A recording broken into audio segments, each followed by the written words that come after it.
Continuando con nuestro programa de presentaciones de nuestra experiencia en el manejo del linfedema, ahora vamos a hablar de la úlcera venosa.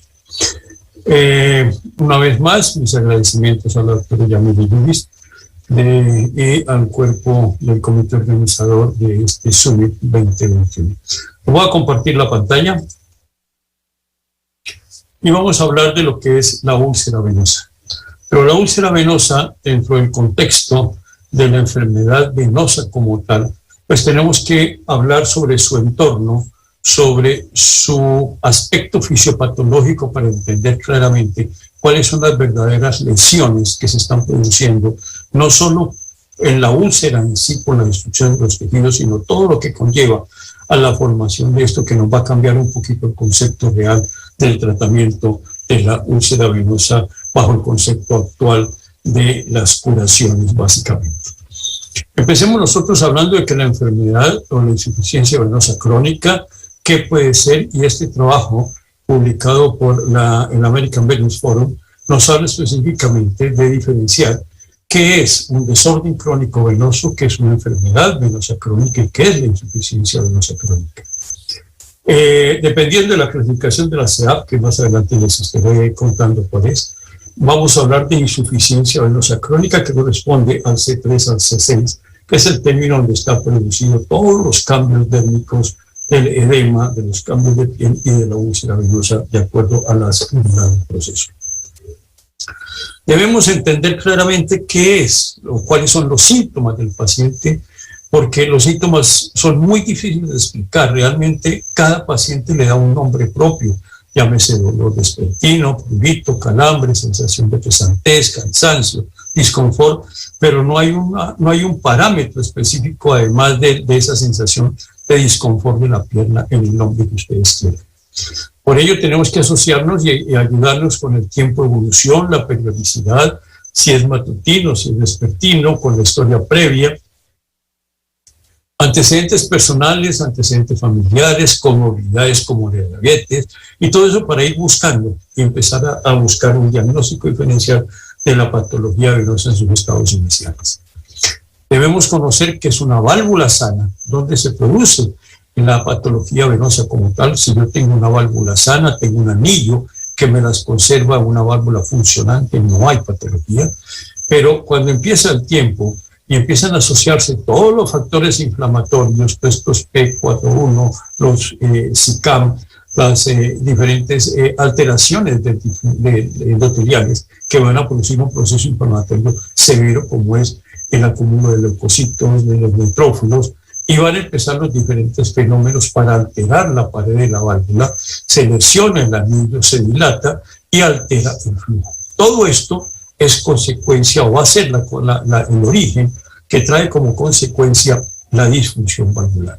Eso que ustedes ven aquí es una válvula terminal pegada a la unión safeno-femoral, y esta es otra, igualmente la unión safeno-femoral con su válvula terminal completamente deformada, la pared deformada.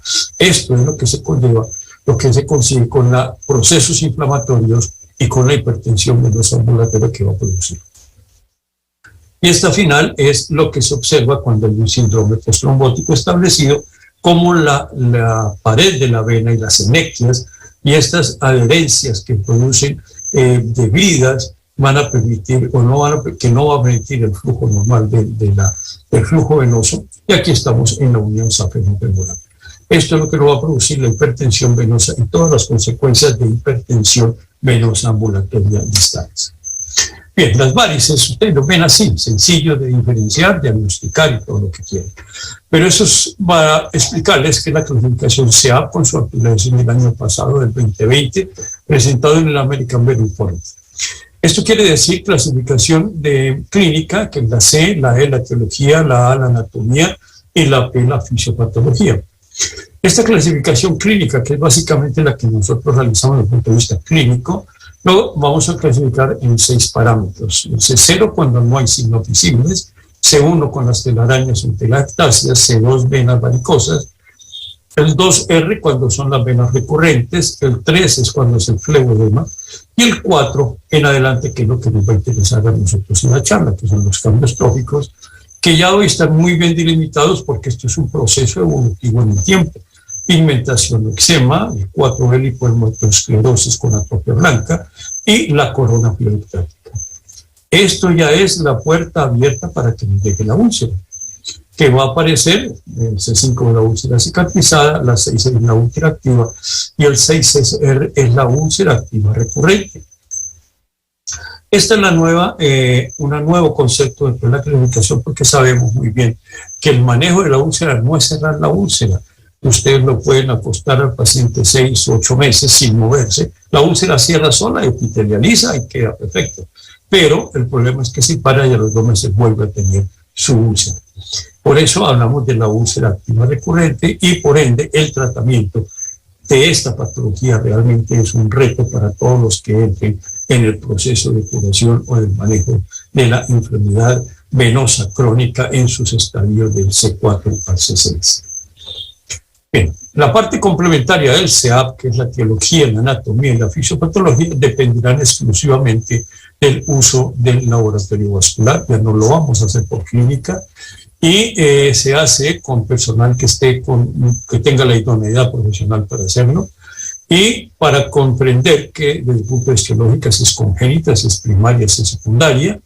Anatomía nos deben describir los 18 grupos de venas diferentes. Esto, claro, lo modificaron porque antes nos hablaban de cada una de las venas superficiales. Hoy la disminuyeron a 2, que son las que están por encima de la rodilla, y los que están por debajo de la rodilla. Así se limita hoy en día a hablar. Y vamos a hablar de si son superficiales o profundas o perforantes. Y con respecto a la fisiopatología, si son por reflujo o daño valvular, por obstrucción en el caso de las trombosis, reflujo y obstrucción cuando ya viene la obstrucción y la consecuencia distal es el reflujo o cuando no se conoce una causa. Yo les decía que nos interesa es esto, los cambios tróficos de la pigmentación, la lipoesclerosis y la corona pleuroctática. Esta úlcera que ustedes ven aquí, ¿sí? Ustedes dicen, uy, sí, esto hay que manejarlo de esto, y de una vez ustedes empiezan a pensar en cómo la van a tratar. Pero tienen que entender primero que la úlcera venosa no es una enfermedad como tal, es una manifestación más de un proceso evolutivo patológico crónico, o sea, forma parte de esa cadena de lo que se considera la insuficiencia venosa crónica. Hoy en día tenemos en claro varias cosas. Primero, desde el 2014, en este consenso de las guías para el linfedema de las piernas se habló de una enfermedad clara, y es que ambos sistemas que son reológicamente en condiciones dinámicas exactamente, son iguales con diferentes características, pero son inseparables y por eso debemos hablar de una interdependencia mutua de los dos sistemas. Y tenemos que hablar claramente de que no los podemos separar y tenemos que reincorporar la palabra venolinfática o el sistema venolinfático como uno solo. Y eso es lo que nosotros tenemos que hablar, y específicamente en el manejo de la úlcera crónica con patología de linfedema asociada. En el 2018, que fue ratificado este concepto en las guías basadas en la evidencia, en 2018 que se realizó en Torino, donde están muchos de los que ustedes vieron en el primero, y son nombres que ustedes van a conocer, Nicolaides, está el doctor Camerota, la doctora Meissner, el doctor Love, está el doctor Olnesen, el Hugo Parch y el doctor Michel Perrin.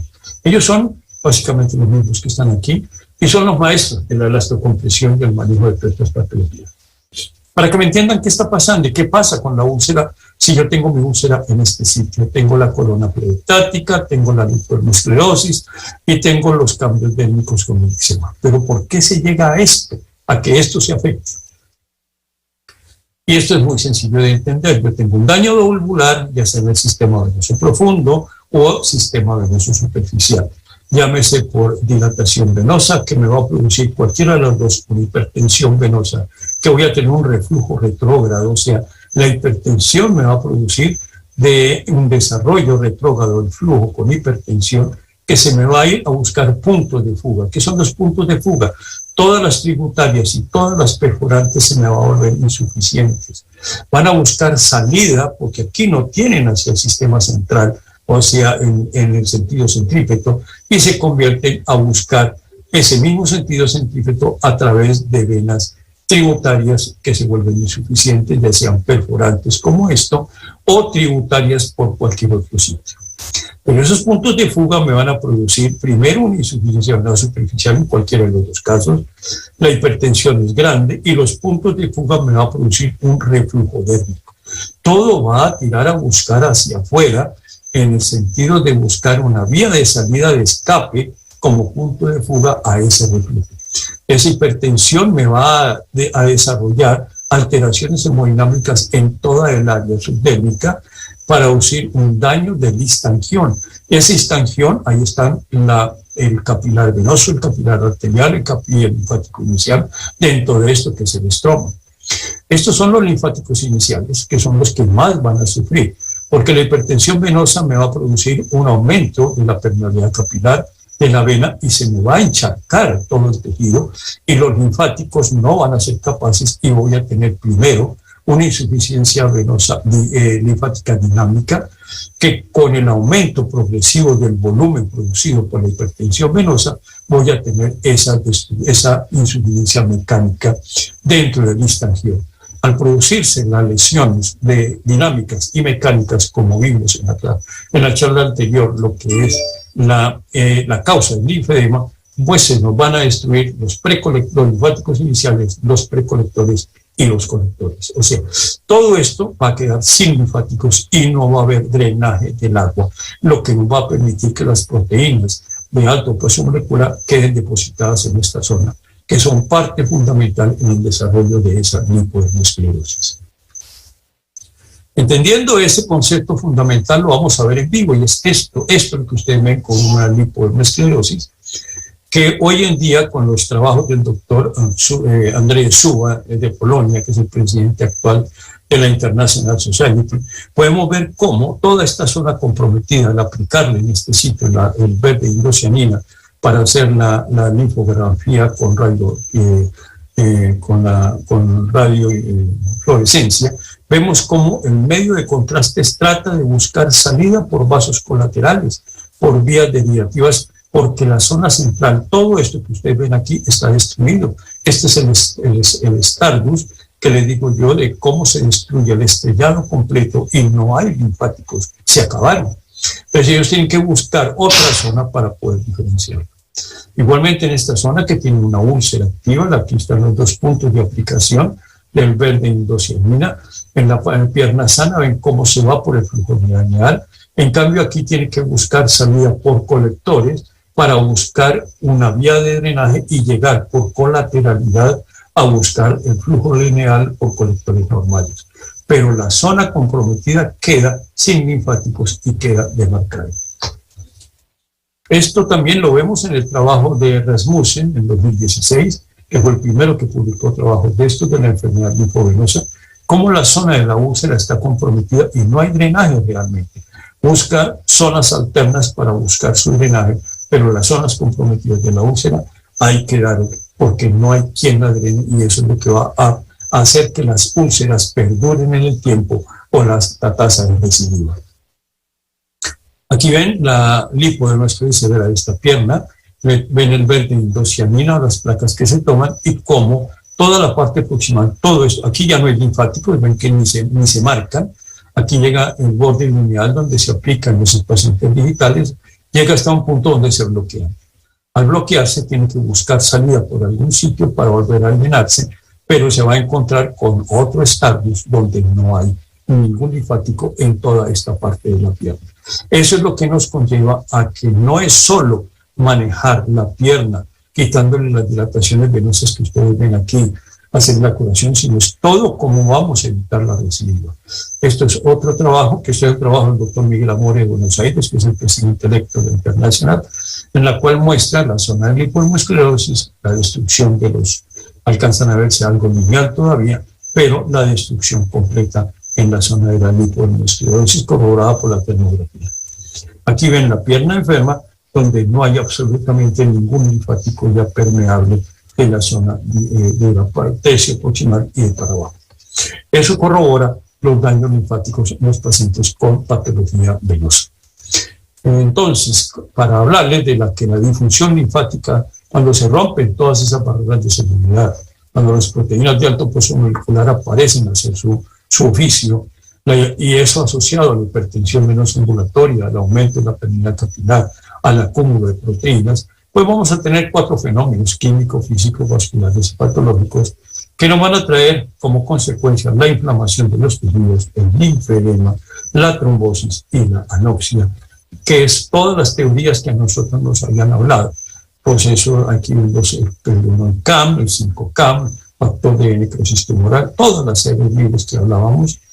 Aquí nos hablaron de la serie del síntesis capilar, el manguito de fibina capilar, todo el proceso de angioitis y de trombosis microvascular y la destrucción de los linfáticos iniciales. Ahora, esto es fundamental que lo entiendan porque todo este compromiso valvular, endotelial, intersticial, la hipertensión venosa, alteración del flujo y los daños por destrucción de los linfáticos precolectores y los colectores, va a formarse la lipohemosclerosis, que asociado a un proceso infeccioso e inflamatorio más, vamos a tener la úlcera en una forma irremediable.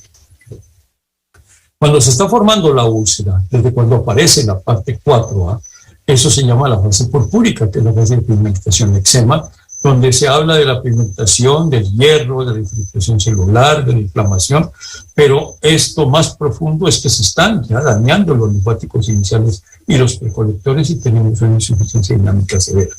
En el tiempo, cuando no se maneja adecuadamente, vamos a entrar a la segunda fase, que es la parte atrófica, donde la lipohemosclerosis se vuelve blanca, la disminución de la consistencia del espesor, de la consistencia piel, se acabó la grasa. Y viene la infección, aparecen los eczemas y aparece la esclerosis. Esto ya es todo el tejido conectivo, cómo se acaba. Y finalmente llegamos a la fase liquenoide, en donde la corona flebectática aparece, que es en la zona donde va a ser la úlcera, en la piel rígida, acartonada, inextensible, con adhesiones arconeuróticas y una lesión linfática irreversible. Ya se nos destruyeron todos los linfáticos del área comprometida con la obliteración completa. Esto es para que me entiendan cómo se produce y cómo van de la mano las trombosis arteriales a nivel de distensión, la hipertensión venosa botando mucho más líquido, la insuficiencia dinámica y mecánica mixta linfática que no es capaz de absorber el líquido y el engrosamiento de la piel, lo que va a producir el edema. Eso, con la infección del linfedema, es la puerta de entrada a la úlcera. Ahora, ¿cómo la voy a tratar? Entonces vienen varios procesos que hay que hablarlo y se llama el tratamiento transdisciplinario del linfedema, como lo habíamos hablado anteriormente. Pues tengo que tener en cuenta que todo comienza con un tratamiento médico, sistémico, local y con las curaciones, pero todas las curaciones que se le hagan a los pacientes deben estar soportadas en base a protocolos o guías internacionales y dependiendo de lo que se debe y no esperar a que el visitador médico del último producto que salió sea el que les dé el protocolo o les diga qué es lo que tienen que hacer.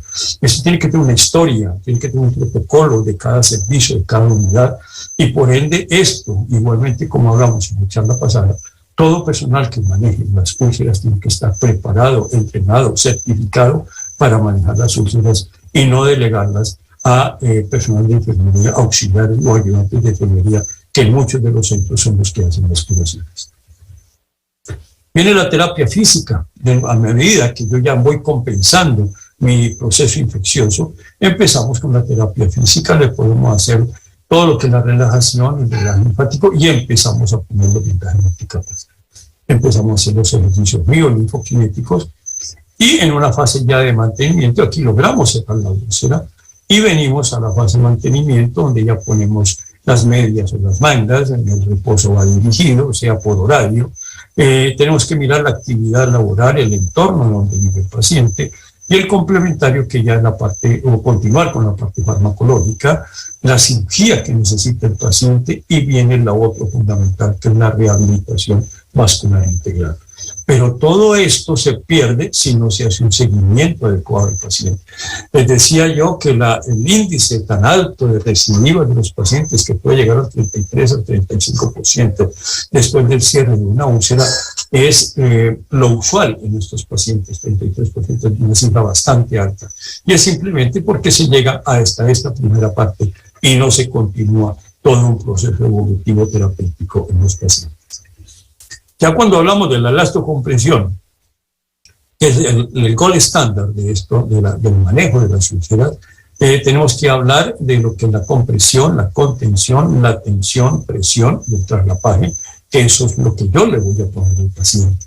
Y del vendaje tengo que conocer su extensibilidad, su elongación, su índice de rigidez estática o dinámica, el efecto neurótico que va a tener el vendaje para hacer el efecto masaje, dependiendo de las presiones que yo le ponga, si son de trabajo, de reposo, el punto de bloqueo con que yo maneje, porque eso viene especificado en las cajas, y el módulo del vendaje para una aplicación adecuada.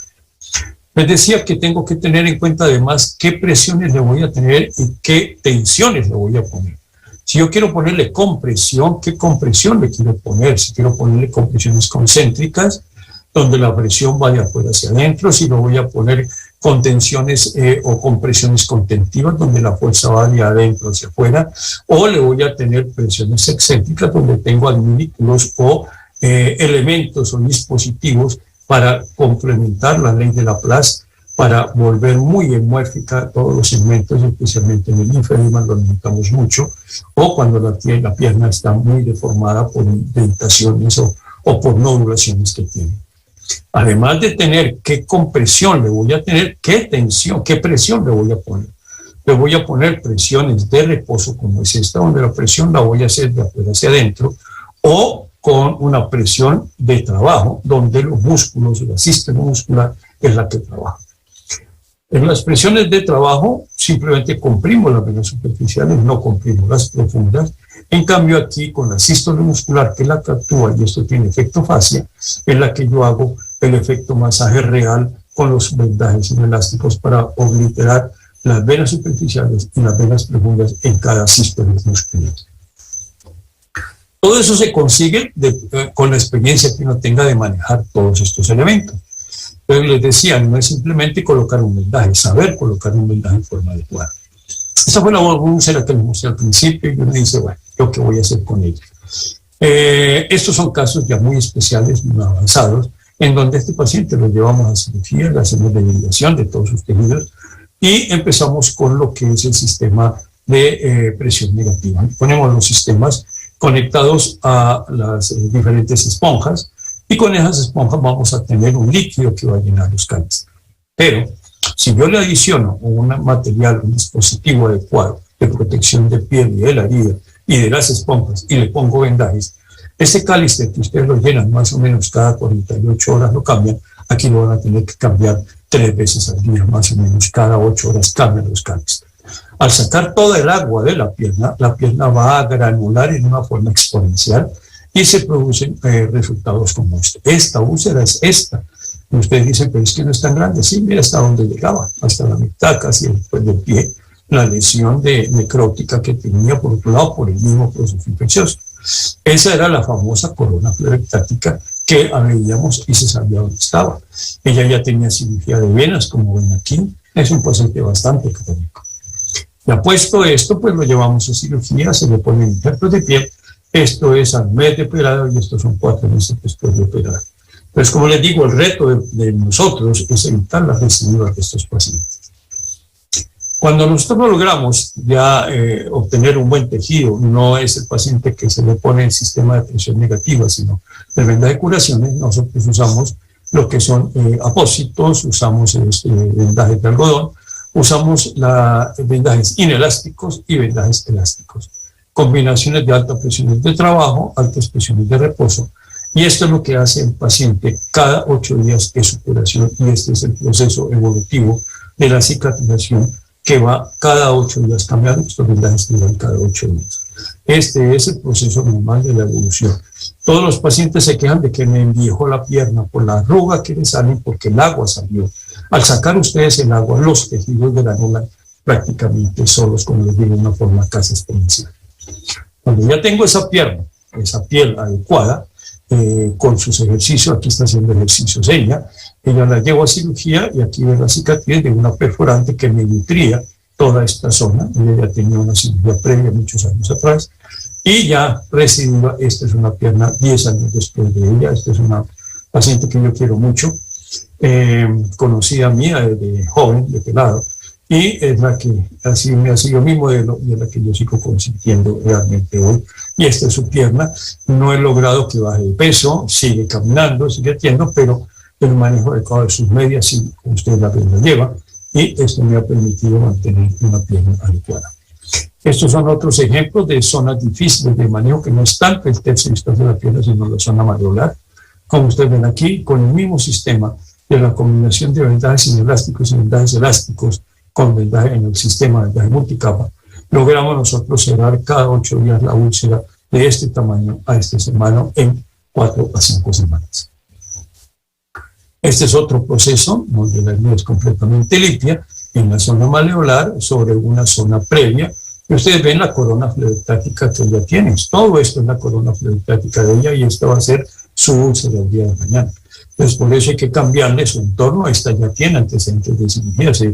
Ya hay que mirarle con más detalle qué perforantes están nutriéndola, su actividad laboral, si se la pasa todo el día de pie, en fin, todo lo que tiene que cambiarle uno para evitar la recidiva de la úlcera y la recurrencia. Bien, este es el síndrome postraumático que se los había mostrado anteriormente en la charla pasada con una gran úlcera en esta cara de la pierna y cómo logramos nosotros disminuir este volumen de la botella de champán, reducirla en bastante, en una forma adecuada para devolverla a su vida muy normal. Ella vive en Santa Marta, vende pescado. Ese ha sido el problema con ella porque ella sé que llega a su casa y no vuelve a ser juiciosa y vienen los problemas. Bien, cuando tenemos bastantes fibrosis, bastantes induraciones, como ven toda esta zona de acá, que es una sola fibrosis, pues lo manejamos con esponjas, con espumas, y ponemos una forma multicapa con presiones excéntricas. Ponemos la estoquineta, ponemos el algodón, ponemos con las esponjas, ponemos el vendaje inelástico o la bota de una en este caso. La bota de una, muchos de ustedes van a hablar de curaciones, nunca la uso pegada a la piel, yo la uso como vendaje inelástico, que es real para mí, realmente el objetivo de este dispositivo. Y lo ponemos en un mercado de 8 mediano, me da una presión de 40 milímetros de presión. Él se va para su casa y 8 días después llega con la pierna así. Esto quiere decir que si ustedes ven la pierna, que es la otra, aparece enferma y la sana es la enferma. Y ya después miraremos cómo se le va a tratar sus venas, que ustedes ven aquí residuos de venas y este proceso para evitar la continuación de su enfermedad. Pero para el paciente de la úlcera, como les decía, no es la curación, no es la cirugía, no es cambiarle todo. Esto es una unión entre el médico, el paciente y la familia.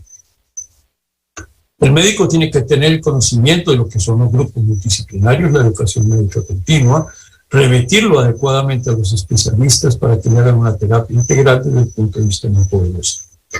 A la familia hay que integrarla porque es parte de ese grupo familiar, el entorno laboral y social, la integración, el apoyo, el fundamento, y al paciente hacerle ver que es una persona como tal, que es un ser humano, que tiene que conocer su enfermedad, tener la voluntad y el compromiso si se quiere sanar. Y digo si se quiere sanar porque si no lo quiere hacer, no hay nadie que entre a poderle sanar su úlcera. Esa unión entre el paciente y la familia vamos a lograr la higiene vascular, que es realmente lo que nosotros necesitamos. Como conclusión, entonces, la idea es que si se debe seguir siendo relegado el manejo de la úlcera venosa a personal no certificado, que se requiere de una capacitación, formación, certificación y experiencia, que el tratamiento no debe limitarse solo a un manejo para operarla abierta o cerrada. ¿Por cuánto tiempo debemos seguir el manejo integral del paciente de úlcera venosa? Pienso que es de por vida. Y debemos hablar con el tratamiento integral y complementario. Esto es lo fundamental. Esa es la principal conclusión que quiero que ustedes se vean. El tratamiento de la úlcera venosa no es la úlcera sí, acuérdense que es una enfermedad que va asociada como una manifestación de una insuficiencia venosa crónica en una de sus manifestaciones. Nosotros logramos cerrar la úlcera, pero la enfermedad continúa, la enfermedad sigue.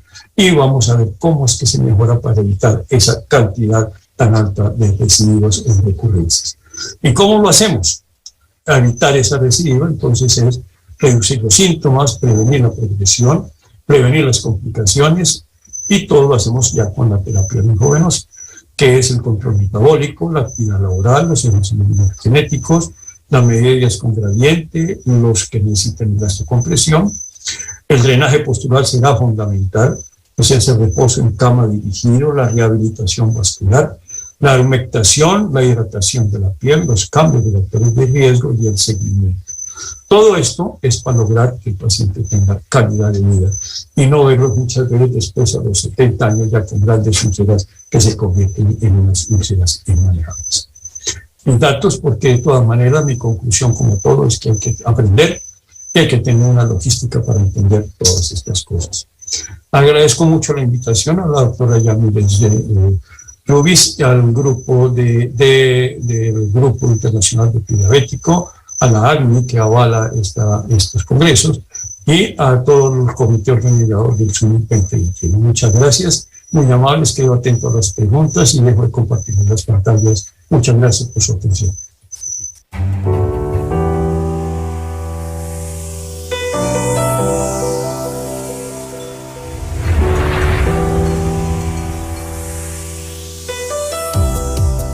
Nuestra insulina Glaritus, con una función de acción prolongada gracias a su proceso de liberación lenta, permite suministrar a los pacientes una dosis precisa para mantener su glicemia controlada hasta por 24 horas.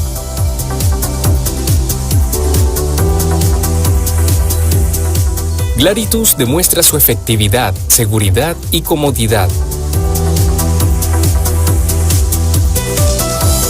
Además, cuenta con la tecnología exclusiva Dispopen, así como el respaldo de un portafolio integral de productos para el cuidado de las personas con diabetes.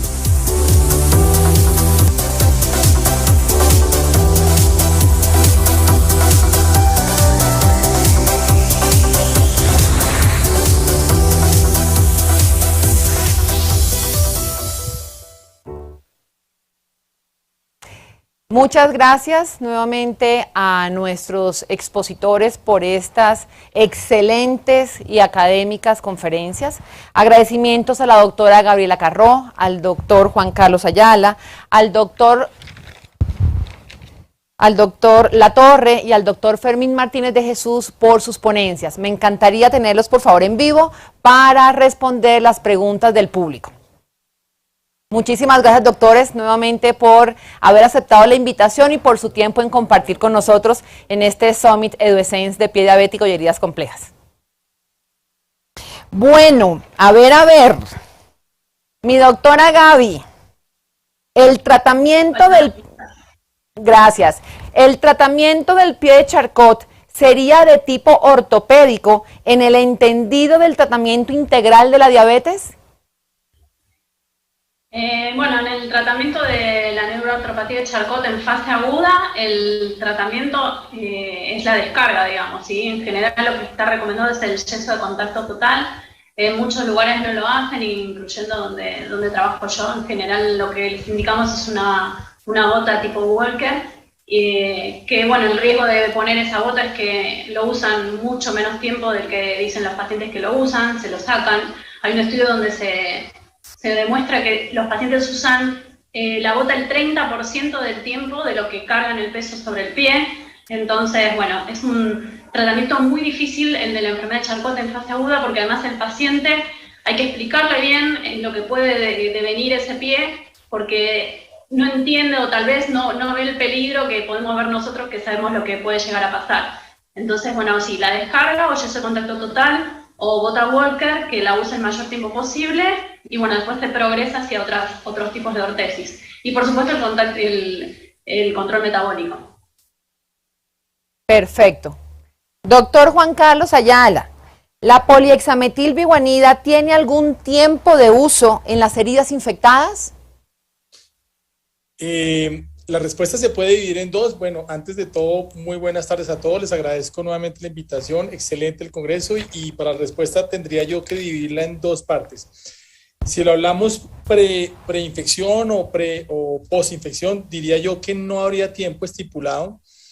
Hemos revisado de forma muy profunda si hay toxicidad que implique tener un tiempo de duración y no hemos encontrado en cuanto a heridas ese tiempo específico. Entonces yo podría afirmar actualmente que no.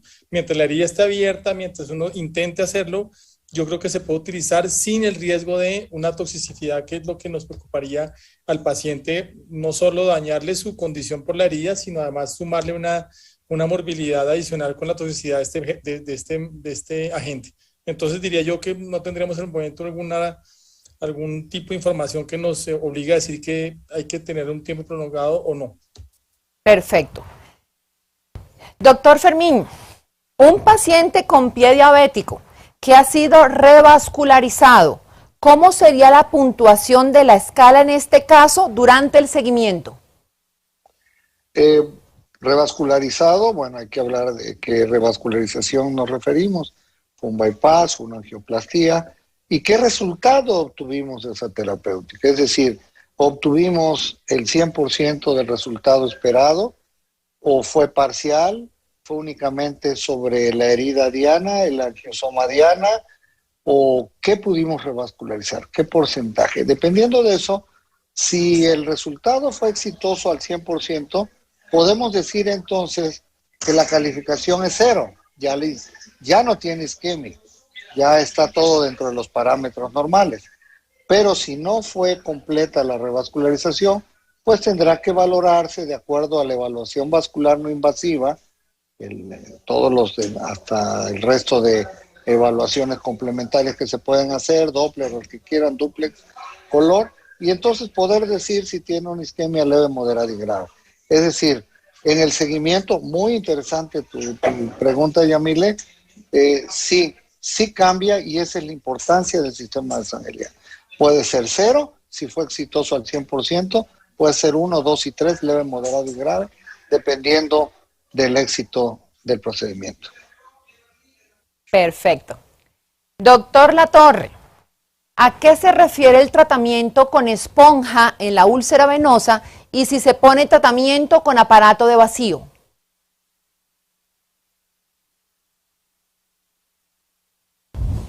Aló, ¿me escucharon? Doctor Latorre, tiene el micrófono apagado. Bueno, primero que todo un saludo, Yamile, y con respecto a las esponjas que me preguntas, es el sistema de presión negativa. Eso lo usamos en casos especiales, como lo mostraron los expositores anteriores también, que las usan. Lo que nosotros adicionamos a ese tratamiento, que nos ha dado muy buenos resultados, es poderle poner presiones con los vendajes y con un vendaje bulloso que llamamos nosotros, en la cual tenemos unas mallas que nos protegen la piel de ese vendaje, y nosotros logramos obtener una gran cantidad de salida de agua que nos permite acelerar en una forma, como digo yo, exponencial, el drenaje, la cicatrización o la epitelialización de estos tejidos a unos pasos impresionantes en el tiempo. Esa es la esponja que yo te digo. Perfecto. Gaby, ¿podemos o debemos utilizar el sistema de clasificación San Elian con la clasificación de Wi-Fi de una manera complementaria o solo debemos utilizar uno? Bueno, eso depende mucho también de cada lugar y de la forma de trabajar que tiene cada equipo, ¿sí?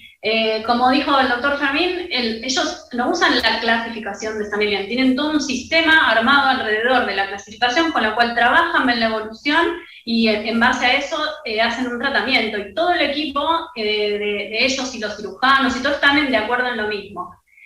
Por ahí donde trabajo yo uso todas las clasificaciones, uso la de San Elian, uso el Wi-Fi, la de Texas, todas, porque también a veces necesito comunicarme con mis pares y tal vez en otros lugares usan otras clasificaciones. Entonces, sí, yo creo que se pueden usar todas y dependen en cada lugar y cómo responde el equipo y a lo que está acostumbrado. Sí, por supuesto que la de San Elian lo que tiene es que permite un seguimiento y que las otras no.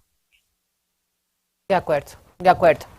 Doctora Ayala, ¿hay alguna diferencia real entre usar plata iónica y poliexametilbiguanida en biofilms o en heridas infectadas? Sí, claro, sí lo hay. Bueno, la respuesta tendría que darse sobre lo que hemos evaluado en estudios in vivo e in vitro. En los estudios in vitro, sin duda, ha mostrado ser mucho más efectiva en el control de colonias, en la unidad de formador de colonias, sí es mucho más bactericida el PHMB respecto al zinc o la plata, pero en estudios clínicos todavía nos faltan más estudios y más información, pero yo pienso que si nos respaldamos en lo que vemos en estudios in vitro, sí, uno puede afirmar que es mucho más efectivo el PHMB. Perfecto. Fermín, es que es una forma cariñosa de llamarlo. ¿Qué realzarías del sistema de clasificación Sun-Elian? ¿Cuál sería eso que tú dirías es lo que le da la razón del por qué deberíamos implementarlo y usarlo más? Sí, mira, voy a retomar lo que Gaby dijo. Es muy importante y estoy totalmente de acuerdo. Todo depende cuál es tu práctica dentro de lo que es el ataque del pie diabético. Si tú solamente ves ulceritas o estás únicamente viendo la parte de la prevención del pie o en la educación nada más, pues no vas a necesitar más que algo que te define en ese momento iniciar la gravedad. Si tú ves las publicaciones en Europa que nos manejan y que luego no son aplicables en nuestro mundo real, son heridas de un área de centímetros cuadrados de 3, 4, son muy pequeñas. Pero si tú estás viendo las catástrofes como las que le compartí yo en la plática que me hiciste el honor de invitarme, pues obviamente esto necesita un sistema. Creo que tu pregunta implica algo muy interesante cuando dices si la clasificación. No, la clasificación de Sun-Elian solamente es una parte central de todo el sistema diagnóstico, terapéutico, pronóstico y preventivo. De tal manera entonces que una clasificación como se usa normalmente, incluso mucha gente, yo he visitado y tú lo sabes, Javi, en muchos lados, casi a todos los expertos, mucha gente habla de que clasifica, pero vas a sus centros y ni siquiera usan su propia clasificación. Lo importante es, uses o no uses una clasificación, realmente tengas un sistema ordenado, algo que te permita darle al paciente lo mejor en forma integral y que te permita, como dijo Gabriela, un lenguaje común con el que te puedas comunicar. Por eso, cuando usamos Sun-Elian, pues es muy fácil intercambiar ese tipo de datos duros. En el mundo real, un ataque agudo del pie es catastrófico, algo que si no tienes un sistema de seguimiento es importante. Generalmente un Wagner, un Texas, cualquier otro lo usan al principio, los que lo usan, y tú vas y en sus centros, no estamos hablando de centros de excelencia, de nuestros colegas que son brillantes a nivel mundial, estamos hablando del mundo real en cualquier hospital de Europa, de Estados Unidos, de Medio Oriente, etcétera, donde la tasa de amputaciones sigue siendo altísima. Por eso ayer contribuí aquí en el Congreso de Endolat con un tema que me pidieron, 20 años no es nada. Y después de revisar toda una trayectoria de trabajo intenso en toda Latinoamérica de 20 años, creo que no hemos hecho nada, un granito, ni con Sun-Elian ni con nada. Tenemos mucho que trabajar todavía ordenando. Entonces, enfocándome a tu pregunta, la diferencia es el seguimiento. La diferencia es que no es una simple clasificación, es la parte que inicia y finalmente el seguimiento que te permite con una boleta de calificación continua con los mismos parámetros ya validados, eso ya no está a discusión, ya está totalmente validado a nivel mundial, eso ya es parte de la historia, pero ahora sí, aterrizándolo, ¿qué haces tú? ¿Qué tipo de pie diabético confrontas? Y entonces será la utilidad de usar algo sencillo o algo que te permita confrontar este problema en forma multidisciplinar. Doctor Latorre, siga doctor. Diga. No, es que quería complementarle a Fermín una cosa muy cierta, ya que habló de Endolad ayer. Es que vive en México y en México tienen, en este momento es la capital mundial o el país con la mayor incidencia de diabetes, de obesidad, y eso les va a promover todo esto que estaban hablando ayer en Endolad, de la alta tasa de amputaciones. Y como dice Fermín, en el mundo entero no se ha hecho nada. Eso ha habido proyectos muy grandes, inversión inmensas de dinero. Había uno, San Antoine, que eso fue hace unos 25 años, donde la meta era que el año 2010 no hubiera amputaciones en el mundo. Y sucedió todo lo contrario, las imputaciones aumentaron el 50%. Por eso la única forma de uno de tener resultados, como dice Fermín, son los grupos multidisciplinarios. Uno solo no es capaz. Yo como vascular me dedicaría exclusivamente a destapar las arterias. Los demás trabajen lo que tienen y lo que saben, porque de resto se pierde el trabajo. Doctor Latorre, ¿es necesario realizar un Doppler venoso y un Doppler arterial antes de iniciar una terapia compresiva cualquiera que sea? Realmente hacer el duplex como tal no es mandatorio. Lo que tú necesitas saber es primero qué perfusión tiene y lo haces con un pulso, porque es que hasta eso ya se le ha olvidado a los médicos, a los jóvenes, es tocar el pulso, hacer un índice arterial tobillo-brazo. Eso te da una idea muy grande de lo que representa la situación del árbol arterial y del árbol venoso. Ahora, si tú tienes dudas, inquietudes o no estás contenta con esos hallazgos clínicos, sí es mandatorio. Sobre todo el venoso, más para descartar que no haya antecedentes de trombosis venosa profunda, que te pueda agravar el proceso. Y lo arterial, como te digo, ya depende de tu experticia en el manejo del diagnóstico clínico, que seguirá siendo fundamental en todos nuestros pacientes, el diagnóstico clínico. Muy bien, y una última pregunta, porque tenemos muchas más, pero esta es una de las que más repetitivamente se ha presentado, y es para el doctor Latorre: ¿qué condiciones debe cumplir un vendaje compresivo bien colocado y funcional? Todo depende del diagnóstico, doña Mile. Depende del diagnóstico. O sea, yo puedo tener vendajes para un edema transitorio, para un edema de reposo, para un edema de trauma, para un edema de origen central o medicamentoso, para la úlcera venosa, para el linfedema. Todo depende de lo que tú necesites y la presión que tú requieres. La forma de ponerlo, tú puedes poner vendajes desde 20 o 10 milímetros de presión hasta 60 o 70 milímetros de presión. Pero no eres tú el que va a poner la presión, esa no la das tú. La da los materiales y la forma en que haces los traslapajes para poder llegar a la presión que tú necesites. No es la presión del operador, que ese es el mayor error y la más alta tasa de complicaciones que hay en el mundo ahorita, es cuando el operador quiere imponer su fuerza. Eso viene ya todo trazado con respecto a las formas de aplicación, y por les digo, uno tiene que aprender qué es la contención, qué es la compresión, qué es la presión, qué elementos y cómo lo va a poner. Excelente. Por mí, nos quedamos aquí toda la noche discutiendo más preguntas, pero lastimosamente el tiempo se nos ha acabado. Gaby, doctora Ayala, Habibi, profesor Latorre, muchísimas gracias por su tiempo, gracias por compartir sus conocimientos con todos nosotros, y a ustedes los esperamos para el siguiente simposio, y con eso finalizamos este día del evento, otro simposio más de vascular, muy importante, no se lo pierdan. Gracias a todos. Perfecto, gracias. Yamile, un gusto. Gaby.